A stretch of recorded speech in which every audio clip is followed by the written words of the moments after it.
Hello, this is Steve Webster for another Today's Thought. So today is special.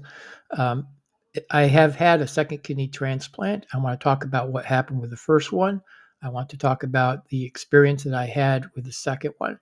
And what's so precious about this, my wife gave me a kidney first that lasted about 23 years, and COVID came.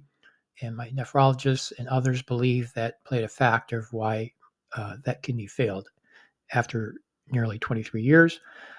And then I'm going to talk about how my daughter Hannah has decided to, with great peace from the Lord, to give me her kidney. And I'm going to talk a little bit about how it can be difficult for a father to have a daughter do something like that. So if this is encouraging to you, which is what it's meant to be, and perhaps someone comes to mind, please forward this or share it with someone else. If you do like these videos that I'm doing, please click like below. So let's go ahead and get started. So my first kidney transplant that I mentioned in a previous video, if you want to watch that, you may. But as a quick recap, my wonderful, beautiful, lovely wife, Lisa, decided when we lived in Maryland and we went to Johns Hopkins and she was put her life on the line per se and extended my life here on earth by giving me one of her kidneys. And it lasted nearly 23 years. The second kidney was given to me in January 2023 and January 10th for my daughter. So why the transplant was needed? Well, according to my nephrologist and other people who do research in this kidney realm, if you will, they believe COVID had an impact. So on one hand, you could say, well, with COVID, we tend to say, well, let's boost up our immune system. Well, that's not good if you've had a kidney transplant. I did a little bit of that as well. But regardless, COVID-19 I did catch. I was not vaccinated. I got this, and I did go to the emergency room. They took care of me, and I came home. They noticed my creatinine was up. And then it was followed some more, of course, and then it was determined that it's not going to get better. I'm going to need a kidney transplant. So during that time, I reached out to a few people at church and mentioned it to them. Some people stepped up to say, well, yeah, I'm willing to give it to you. I'm willing to give it to you. Just like that happened almost 23 years ago. I had quite a few people lining up. But my daughter said, this is an easy thing for me. And I have complete peace about this. I want to give you one of my kidneys. So it's like, wow, tears come to your eyes and everything like that. And then it's like, well, wait a minute, you're my daughter. I'm supposed to protect my wife, protect my kids, even though they're adults now. And it's like, wow. So at the surface and first thought, it's like, no, no, you can't do that. But then you think about the God factor too, right? It's like, well, if God is wanting you to do this, why should I get in the way? I shouldn't. So it didn't take me long, but I accepted it, right? So she had complete peace from the beginning. And I would say that is the underlining word for her in this journey she went through. Sure, there might have been some like new things, and new things can rattle you a little bit, but she said she had peace throughout the whole thing. Easiest decision she's ever made, she told me. And it's like, wow, it's just amazing. So that's why I needed another kidney. Now, just like the first time, God spared me from dialysis. My wife helped me with a good diet, and she helped me again this time. I I was walking around the neighborhood to try to build up before surgery. Weeks turned into months as we waited. And then there's the testing things, right? So how that kind of works is if you are a living donor, you don't need a perfect match. Sure, it's nice. You just need compatible blood.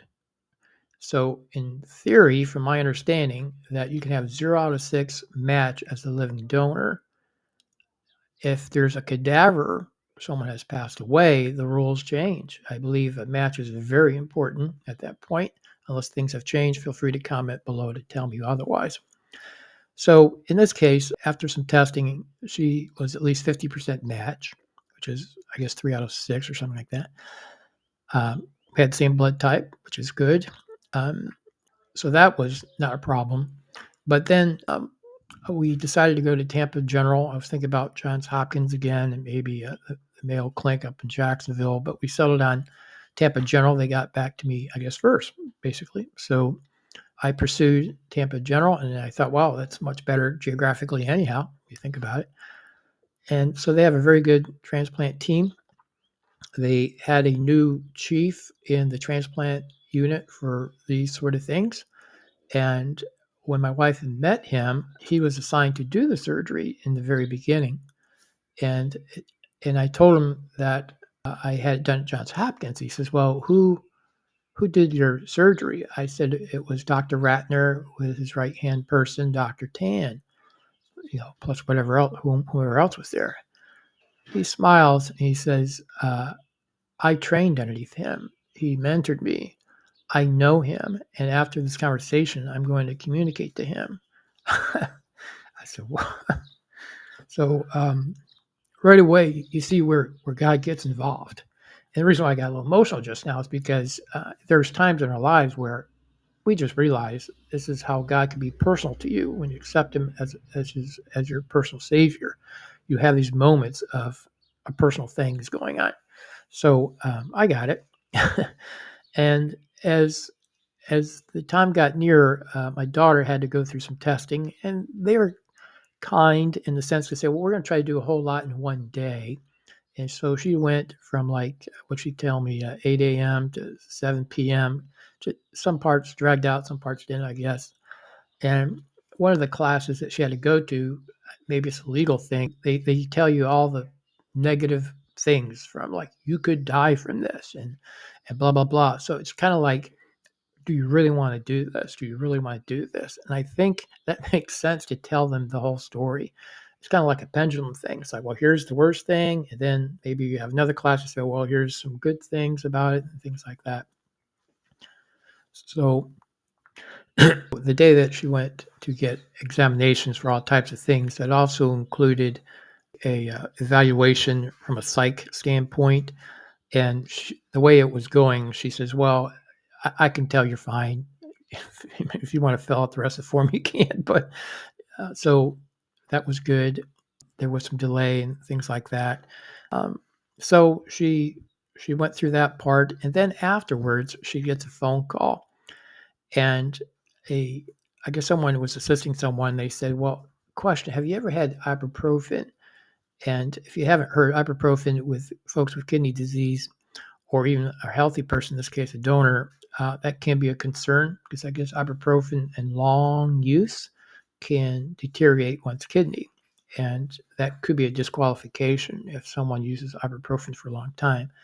So for a moment, she says, "Well, let me check," because she was more of an assistant, I guess. She and then Hannah says, "Well, yeah, I've taken it maybe 2 or 3 times for this whole year, sort of thing, not long term." And then they say, "Oh yeah, you're fine, you're fine." It's like, okay, after all that, right? So then it was time for the day of the surgery, and I think at one part, you kind of feel like you're going through the motions, maybe a little numbness, and then other parts you realize what's about to happen. And but it's one of the things where you go kind of early in the day, morning, and you check into the pre-op room. Finally, you check in, then you go to the pre-op room, and there's this unknown stuff that still goes on, especially if you're a donor, I suppose. So they called back Hannah first, and of course we prayed with her over many times, and so she went, and she told me that they're very nice to her, and some of the personal items she happened to have on her, clothes, sneakers, whatever, they commented on her sneakers. Wow, these sneakers are pretty nice. So it kind of put her to ease, and she felt like maybe a salesperson for that set of sneakers, whatever it was. Um, she was prepped, and then she did the same thing my wife did. She extended my life and sacrificed herself. So so then it was time for me to go back, and I had to wait a while. Her surgery was they were thinking about 2.5. And the surgeon, for me, changed. Hannah picked a surgeon, Dr. Wang, Huang, I believe, and he has done more transplants than any other surgeon on the team, a lot more. And so he had her, and then he was also assigned to me. I go, okay, that's a change, but I've never heard one surgeon doing recipient and donor, but okay, I kind of like the idea. So when I went in to get prepped, um, in the room, changing the gown and all that, Dr. Wong came in. Hong came in, and he said, I said, well, how's my daughter? And he said, she's doing fine. I have removed the kidney, and they are, kind of like taking care of post removal. Remove some air inside and glue. I guess they're using glue instead of stitches, and arthroscopically done again. And he decided he would use a robot. And so a robot is basically, in this case, it's got the kind of like the fingers, if you will, and he's controlling it like a joystick sort of thing. So he's completely controlling it, even though they call it a robot. He's the brain behind it. But it helps with quite good precision, especially on the donor. So less is better in this case, right? So it was amazing. It did it. Um, and then he was getting ready to do me too, right? So then I went back and went on the table, and they opened me up on my left side, because the right side in the front is where my wife's kidney was. So on the left side is where they put my daughter's kidney. And so the urethra um, goes from, I guess, from the kidney to the bladder. That came as well. Vein and arteries from the kidneys, of course, have to be connected. So that was connected. And in this case, they decided to put a stent in to where it goes from the kidney to the bladder. And that's meant to prevent too much clogging on healing. And then it'll be removed like 4 weeks later. That was different from the first time. And as I pause here just for a moment, just like the last time, I wasn't on dialysis. And that's by the grace of God. My kidney function got all the way down to 5%. And I was able to walk around the block at sometimes pretty good speed in preparation of this. I wanted to make sure, I'm breathing, heartbeats up and all that in preparation of surgery. At one point, I remember walking around the neighborhood on one of my walks, and I just thought, how many people in the world today has a kidney function of 5%? They're not in dialysis, and they're walking. And I thought, I might be one of the very few in the world right now today. I don't know why these type of thoughts comes to me sometimes, but it does. And I just then thought, thank you, God.